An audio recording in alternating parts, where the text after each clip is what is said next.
217 की है। कांग्रेस ने गुजरात में अपने नेता अहमद पटेल की राज्यसभा सीट को बचाने के लिए एड़ी चोटी का जोर लगा दिया था। राज्य में 3 सीटों पर दोबारा चुनाव होने थे और दावेदार 6 थे। यही वो समय था जब गुजरात 1996 के बाद पहली दफा राज्यसभा चुनावों को देख रहा था, क्योंकि इससे पहले हर राज्यसभा चुनाव निर्विरोध होता आ रहा है। नमस्कार, आप देख रहे हैं SPN 9 न्यूज और मैं हूं आपके साथ आयुषी श्रीवास्तव। उस साल 2 सीटों पर अमित शाह और स्मृति ईरानी की जीत सुनिश्चित थी, लेकिन तीसरी सीट के लिए भाजपा ने गुजरात में कांग्रेस के अहमद पटेल के सामने कांग्रेस के ही पूर्व चीफ व्हिप बलवंत सिंह राजपूत को उतार दिया था। उस समय अहमद पटेल गुजरात में 7वीं बार सांसद, 3 बार लोकसभा और 4 बार राज्यसभा थे। वो सोनिया गांधी के सलाहकार भी थे। अगस्त के पहले हफ्ते तक ऐसा स्पष्ट हो चुका था कि कांग्रेस की नैया इस बार डूब ही जाएगी, क्योंकि वैसे तो राज्यसभा में अपने नेता की सीट बचाने के लिए कांग्रेस को 45 वोट चाहिए थे और उनके पास कम से कम 57 विधायक थे।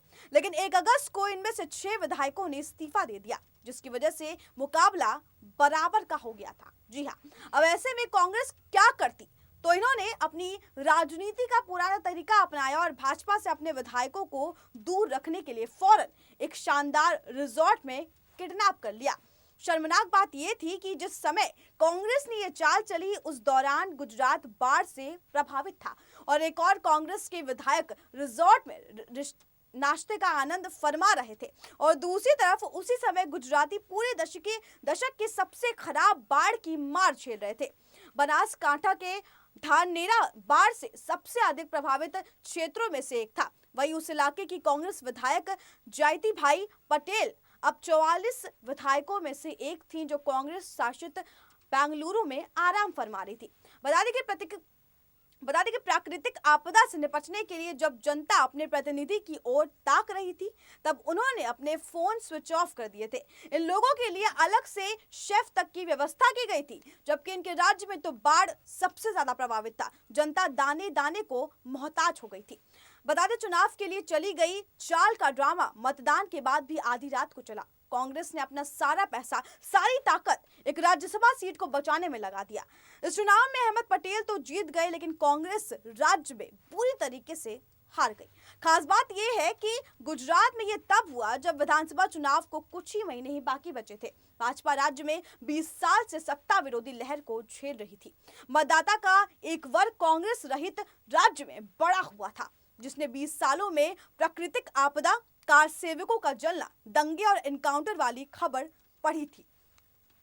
लेकिन इसी बीच गुजरात इस बात का भी गवाह है कि कैसे राज्य में विदेशी निवेश में वृद्धि, नर्मदा कैनाल का निर्माण और बेहतर पानी और बिजली का कन्विक्ट होना था। लेकिन क्या कांग्रेस ने राज्य में जो कुछ भी किया वो सिर्फ अहमद पटेल को बचाने के लिए किया? नहीं, वो सिर्फ सोनिया गांधी के लिए चेहरे को बनाए रखने के लिए किया गया था और ऐसा माना भी जा रहा था कि राहुल गांधी चेहरा होंगे। अहमद पटेल को नुकसान मतलब सोनिया गांधी का नुकसान था। बीजेपी इन कोशिशों में जुटी थी कि इस हार से सोनिया गांधी को झटका लगे, लेकिन कांग्रेस पटेल को बचाकर चाहती थी कि सोनिया गांधी की साख पर आंच तक ना आए।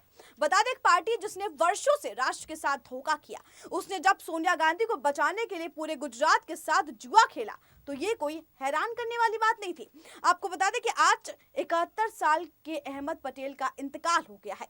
उनकी मौत का कारण मल्टीपल ऑर्गन फेलियर बताया गया है। उनसे यूपीए काल में हुए कई घोटाले के संबंध में पूछताछ भी की जा रही थी। उनके बाद अब गुजरात में कांग्रेस के लिए दंगा आरोपित और देशद्रोह आरोपित हार्दिक पटेल ही पार्टी प्रमुख के रूप में बचे हुए हैं।